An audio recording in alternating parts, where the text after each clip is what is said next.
الحمد لله رب العالمين والصلاة والسلام على رسول الله وعلى آله وصحبه وسلم تسليما كثيرا أما بعد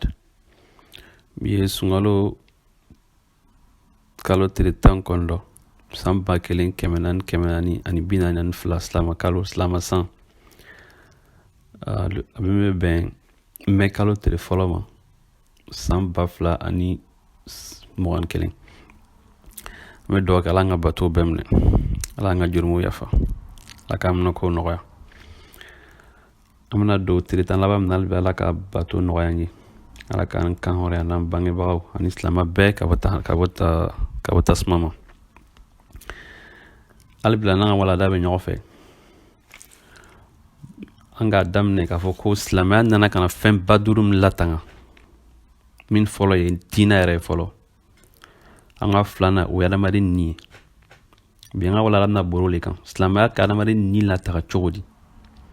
fin na be ke sababu ka na mari ni la ta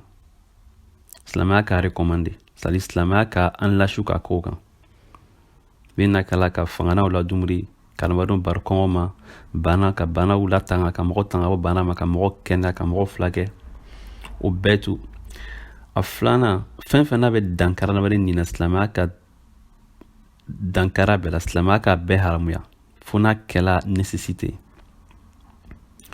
metmado ibena mfen bar ma cheba yere nyinga wan banu so ben fa wen ba ka foko muna dina be ninye parce que yanga rango dina le fem fol islama na fem latan mado wi dina ma chama na dina bla ninye me wati bete mais kase ko fam doron adamadi yanga fang mala ko adamadi dana ala bato le kama fen dun dana fem kama kapsa ni fen yere bawana ko akmalati ko mo ko ni na ina kun ko si kuntila parce que nin dana la bato le kama donc ala ni la tanga chani islama bi ni la tanga chobe mais ni dinana na ke wati do la fo abena dankar dinala mado dina fanga ka boni ni ora me wati bete amna exception wati do kayra fala ma trongal mari nina c'est-à-dire adamadin ala ka possession ala ka danfeni ninte fendeni donc fen na be dankarnina de près ou de loin ala ka be haramuya a folo yere mi ala na badin ki yere fa ala o ke haramuya parce que tati yere islamala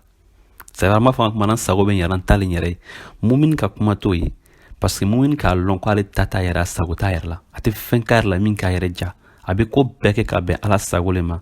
ani ala ka lanyin lema ala ka min fo ala ma tolongen nina mate mumin nima ala ko korna kono suratul nisa la ko man qatala mu'minan muta'ammidan fajaza'uhu jahannam khalidan fiha wa ghadiba Allahu alayhi wa la'anahu wa 'adda lahu 'adaban 'azima ma baben kono le akokum mo ni mumin don ni bonanina ka lawra kama ka bonanina ka dabwa kama yere kui saray jahannamali ala ka jangata duru le foka fara nyoko kan karamo era kuma la ala ma jangata duru foka fara nyu fenkelna korna kono tadi ninte ko fa jazaohu jahannam kwa tigi sara ko jahannamali khalidan fiha wa flana qab dumya kono ko wa ghadiba Allah alayhi ko ala be dimati koro wa la'anahu ala ka tigi danga fana وعد له عذابا عظيما قال كجنتا جلين جنتا بلي كيكا تيجي ما كانوا لا بين تيجي هيكاي على ما تورن كي ادمارين نينا ما تسلم نيما ام فانا كرامو كايرا واك مالا فانا كافوكو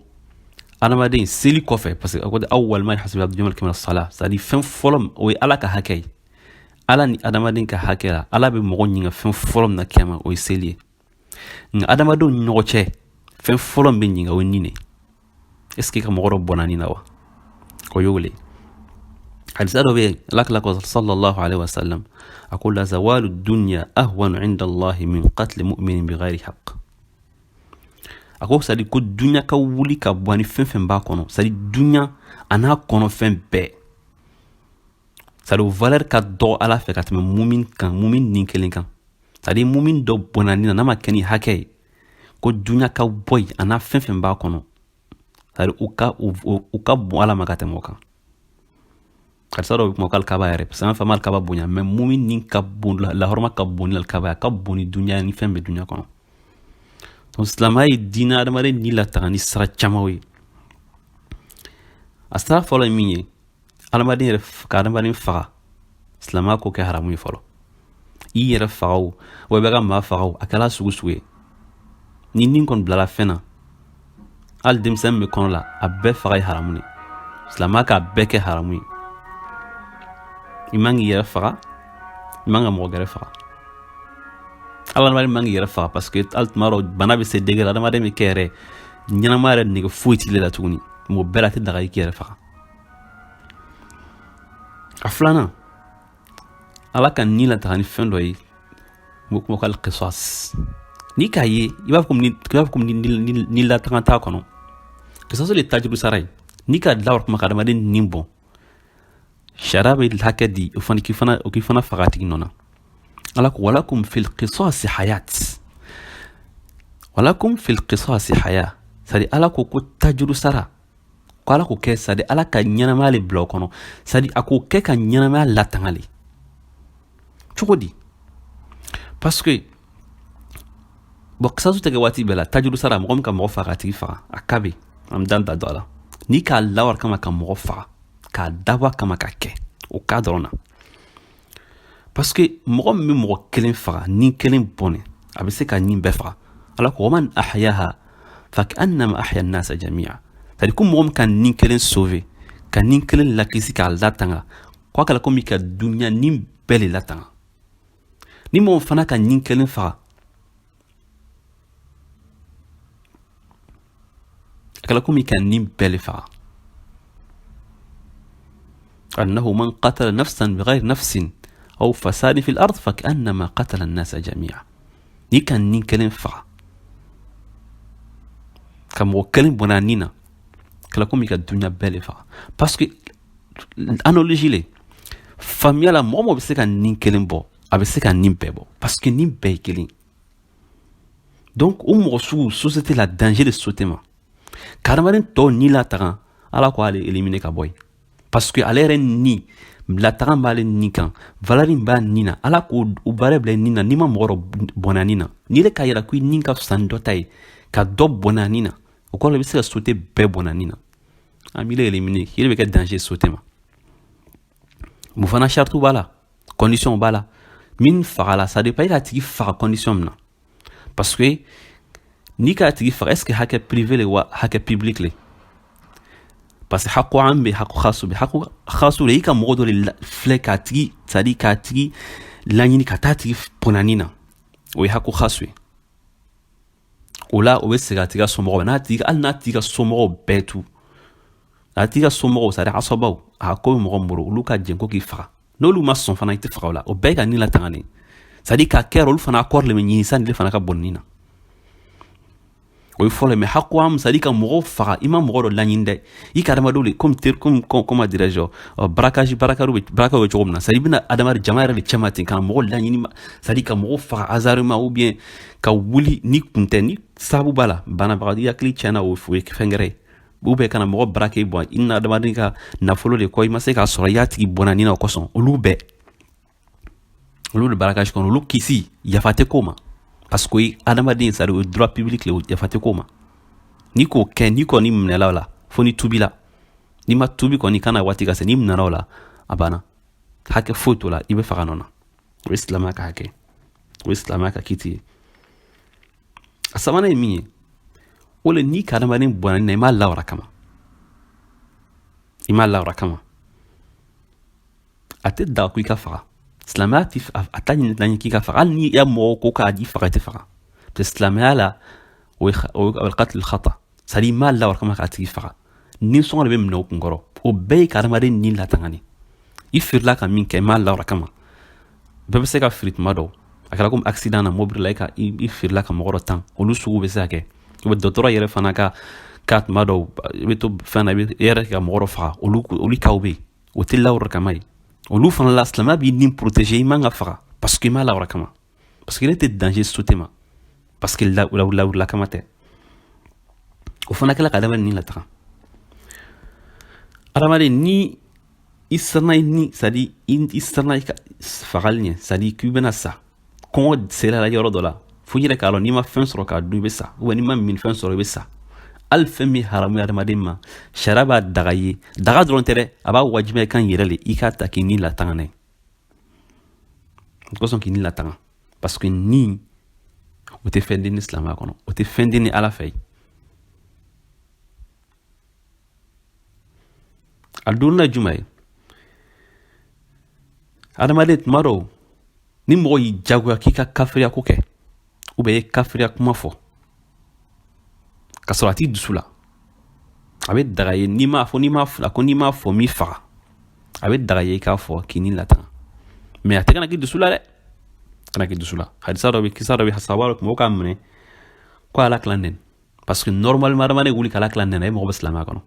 n'i ka ala fana nɛni o kelen ni ala tila sallallahu alaihi wa sallam n'i ka ala fana nɛni o kelen a bɛ bɔ silamɛya kɔnɔ donc ale minɛ ko ala tila nɛni a ka ala tila nɛni a nana ka fɔ ala tila ko aw ka minɛ k'an jagoya ko min nɛni ko bɛ n faga ko ngi nɛni ala tila ko ni k'i minɛ tun ko ye nɛni ko ye nɛni ko in aadu fa'ud parce que k'i ni lataga mais a kana k'i dusu la parce que adamaden dusu kɔnɔ fɛn mɔgɔ tɛ se ka mɔgɔ jagoya dusu kɔnɔ fɛn na fɛn b'i dusu la o b'i kɔnɔ le o ka di yɛrɛ le mais i bɛ min fɔ i da la i bɛ kɛwale min kɛ ka sɔrɔ a t'i kɔnɔ ala t'i minɛ n'o ye parce que n'i jagoyala i se t'o la tuma dɔ mais i dusu kɔnɔ yɔrɔ kɔni i se b'o la wala la ko man kafara billahi min ba'di imanihi illa man ukriha wa qalbuhu mutma'innun bil iman ko ni mɔgɔ min kafiriyala i ka limaniya kɔfɛ fo n'a kɛra mɔgɔ ye min jagoyala ka kafiriya baara kɛ ka sɔrɔ a dusu sabati ni limaniya b'a dusu la o tɛ problème ye comme ko ala k'a d'an ma kɛrɛkɛyɔrɔ la ni mɔgɔ min sadi a ka kɛrɛkɛminɛnw firi a y'a marifa firi a sera k'a tigi minɛ ka sɔrɔ sadi ka se ka sa tigi kɔrɔ ka sɔrɔ foyi t'a bolo a tɛ daga y'a tigi faga parce que danger b'a kan alu kan min a bɛ se k'alu faga o danger de min la a tɛ daga y'a faga tuguni o ye fɔlɔ ye a tɛ daga fana mɔgɔ sen tɛ kɛrɛ la k'o tigi faga ka daminɛ musow la denmisɛnninw alabatobaga min m'o ka alabato yɔrɔ la mɔgɔ n'a impliqué tɛ kɛrɛ la a tigi man ka faga kɛrɛ la nin bɛɛ ye adamaden ni latanga tuma dɔw yɛrɛ ni mɔgɔ dɔ k'i minɛ sisan k'i jagoya ko karima sisan n'i ma taa ni tigi ka nafolo tiɲɛ ou n'i ma taa ko dɔ kɛ nin tigi la bon komi tɛ dankara tigi nin na ko i k'a tigi ka mobili jɛni a ka so jɛni a ka bitigi jɛni c'est à dire a nafolo tiɲɛ sinon m'i faga sariya b'a daga ye k'i ni latanga i bɛ se k'a kɛ mais a tigi ka hakɛ tɛ bɛn a tigi ka hakɛ bɛ ɲini k'a d'a ma min k'i jagoya a tigi de b'a sara mais n'a tigi kɔni ma karama sina faga m'i faga a tɛ daga dɛ parce que n'i ma sɔn n'a tigi nin ye n'a nana nin na nin bɛɛ ye kelen n'i ma sɔn n'a tigi nin ye ni fana k'a filɛ tun sariya ka n'i latanga ni fɛn jumɛn ye tuguni hatta tawalli yawma zahf c'est-à-dire sariya ka fɛn ba ala kila ko ijtanibu sabul mubiqat c'est-à-dire fɛn ba 7 min bɛ adamaden halaki na ko 7 ko adamaden ko a yɔrɔ ma janya ka bɔ o ma a kelen na ka fɔ a ko fagali b'o la o y'a kelen o y'a dɔ la kelen c'est-à-dire n'an ka ma bɛɛ fɔ shirikuya kafiriya o ye filankafoya dabari kani kɔrɔti kadamaden bɔnnanin na ani riba ani ka yatimaden ka nafolo dom ani k'i kɔdo c'est-à-dire ka buri kɛrɛ kan ani ka muso sanumaw k'o bon ni ka jugu galon da o la donc n'i y'a filɛ o cogo la sisan c'est-à-dire adamaden yɛrɛ buri kɛrɛ kan parce que n'i bɔra kɛrɛ la banna i bɛ tɔ lasiran de donc i bɛ mɔgɔ to ni bila danger la donc il yɛrɛ c'est-à-dire i ka sabati hali n'i yɛrɛ bɛna faga tuma dɔw parce que kelen ani jama n'i yɛrɛ kelen bɔra n'i ka sina dɔ dusu jama tɔ dusu la a bɛ kɛ sababu ka jama bɛɛ éliminer o ye kɛrɛ tiɲɛni ye fo n'a kɛra repli stratégique ye c'est-à-dire i bɛ segin yɔrɔ la c'est-à-dire pour que ka fɛrɛ jugu ma o ye ka gɛrɛ ye a tɛ daga i ka boli kɛrɛ kɛnɛ kan c'est-à-dire ka boli yɛrɛ donc sira camanw bɛ silamɛya ka essayer ka adamaden ni lataga ni cogo min ye nin tɛ fɛn den ye nka nin kan ka an ɲɛnama filɛ bi an b'a ye cogo di adamaden nin tɔnin an t'a la an prime d'a ma parce que valeur bɛ yen ka bɔ a la ala k'an latanga ka silamɛni bɛɛ latanga ka adamaden bɛɛ ni latanga an bɛ fɛ ka kuma remarque dɔ kɛ an ka kuma laban na o le ye ala ka hakɛ n'ala ka hakɛ min fɔ o le ye ala ka hakɛ ala ma fɛn min kɛ hakɛ o tɛ kɛ hakɛ ye n'ala ka fɛn min kɛ hakɛ mɔgɔ tɛ se k'a bɔ hakɛya la tuma dɔw an bɛ dannasago ko dɔw kɛ an t'a lɔn parce que société bɛ jouer an kan cogo dɔ la exemple dɔ ye jumɛn ye ko ka son faga son fagali bon sariya la son ye jɔn ye mɔgɔ min bɛ dogo ka fɛn ta o le ye son ye nka tɛ barakɛ tɛ son ye sariya la olu ka kiti bɛ danna an da tɛmɛ olu ka kiti kan o ye ko al-muharibin o ye hiraba le c'est à dire mɔgɔ min bɛna c'est à dire adamadenw fɛn ka nafolo kama ka na mɔgɔw terrifier ka nafolo ta olu ye barakɛriw olu tɛ son ye olu n'o ka mɔgɔ faga o bɛ faga n'o ka nafolo ta ka suɲɛli dɔrɔn de kɛ o ma mɔgɔ faga mɔgɔ ka mɔgɔ lasan ka nafolo ta ka taa o kiti bɛ c'est à dire fɛn min bɛ kɛ son na o de bɛ k'o la sariya ko ka son bolo tigɛ ba n'u fɛ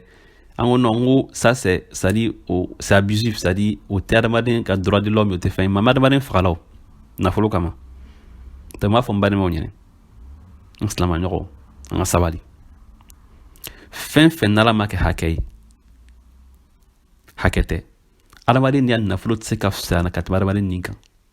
n ka tɛ n baara kɛra ye dɛ o ye ka gɛrɛ ye n tɛ n da don o yɔrɔ la nka mɔgɔ min ka suɲɛli le kɛ a dogola ka fɛn de ta k'o tigi minɛ k'o faga i ni ko bɛ ɲɔgɔn na dɛ i ni ko bɛ ɲɔgɔn na ou bien ka mɔgɔ yɛrɛ encourager a la yɛrɛ non son yɛrɛ kan ka fagali parce que an b'a bɛɛ dɔn ɲɔgɔn na son ani barakɛri tɛ kelen mais son kan ka fagali i y'o kuma yɛrɛ fɔ ka mɔgɔ encourager a la k'a don mɔgɔw kunna yɛrɛ adamaden ka yɛrɛ kɔrɔsi a kuma la parce que ni ala ko n'i ye mɔgɔ faga n'a ma kɛ ni hakɛ ye baara le dɛ o yɛrɛ kɛra sababu ye ka mɔgɔw lasu dɔ fagali la n'a ma kɛ ni hakɛ ye baara le dɛ an ka kuma cogo dɔn an ka fɔtaw dɔn faamuya ko ɲuman ala k'a d'an ma donc fɛn fɛn n'a bɛ dankari adamaden nin na n'a ma kɛ ni sariya ka sira ye a fɔli ka participer a la parce que bɛɛ b'a fɔ la o le bɛ kɛ la o le ye tiɲɛ ye an ka yɛrɛ kɔrɔsi a la an ka yɛrɛ kɔrɔsi a la ربنا آتنا في الدنيا حسنة وفي الآخرة حسنة وقنا عذاب النار ربنا لا تزغ قلوبنا بعد إذ هديتنا هب لنا من لدنك رحمة إنك أنت الوهاب وسبحان ربك رب العزة عما يصفون والسلام على المرسلين والحمد لله رب العالمين